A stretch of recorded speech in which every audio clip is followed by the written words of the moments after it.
she owned in New Jersey. I know it's her property because of the fact that she says she had a business. Her business gives the address in New Jersey of where she lives. It's a residential home. It's valued at $1.5 million. She's 100% correct. It's valued at $1.5 million. Valued and sold are two different things. The house was bought in was built in 1940, and the last person that owned it still owns it from 1995. The person's name is Alan Clinch. It has nothing to do with Jane Batista. Wait, so the house that she supposedly sold. So the house that the address of the house that she uses for her business is a rental her previous house. home. It's a rental home that's valued at $1.5 million. That's owned by a lady who's had that house since 1995. She's never sold that house. It does not belong to Batista. It's all a lie. So in New Jersey, it's all public record. You know, I could easily look it up based upon your PPE, which is it's legal for me to look up about a company to see if they received a PPE loan. It has your address on it. That address, if you look up the past owners of that address, you will see that there's only one. From 1995, ever been on it.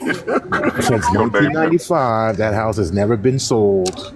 To this day, that lady still owns that house. It's valued at 197 square feet, and it's worth $1.5 million. And then 10 years ago, it was valued at $400,000. That's how much it's gone up. I'm looking at the records right now from 2000, all the way back from 2009. It's all the same owner to this day.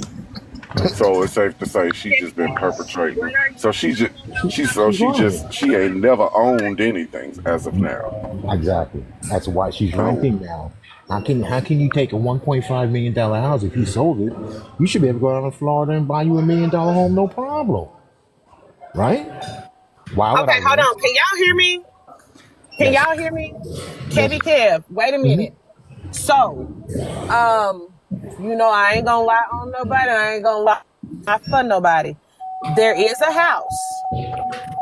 And if I'm not mistaken, when I get home, I will pull the records because I have the state records that QB owned. The house was in her name. And she did sell that house. It was actually in her name and her husband's name. That house was actually sold. And they did get that type of money off of the house. But here's the thing. With them getting that money off of that house, they had to remodel the house. And there was a lawsuit that she filed because she didn't want to pay the construction team that was remodeling the house. I'm like maybe 10 minutes away from my house. When I get there, I can pull it up and we can compare the addresses and see. Because I was able to pull that information and I was able to pull the lawsuits. Yeah, I'm looking at the lawsuits one of the businesses. I do see there's two different. Well, there's another address too. I'm not sure which one that is, but that's the one I'm looking at for the Oradell house. It's based upon is not. They have her down as living there, but just go look at the other house because the house, I believe, the house that she sold. It's like a 2-story house and it has a lot of bushes in the front of it, like a lot of shrubbery. And it's a really nice looking house. See, the funny thing is when I click on one of these addresses, they both come up to the same address. Okay, so that means that it might not be a single family dwelling. It might be like a duplex, and one side of the house faces one part because I think it's on a corner lot. So I'm looking at Google. Let me see. Google search. Google Earth. I mean, I can look at it and see. Why would you get your slow driving ass in front of me? It's a beautiful home. I mean, but no, that's only 2-car garage.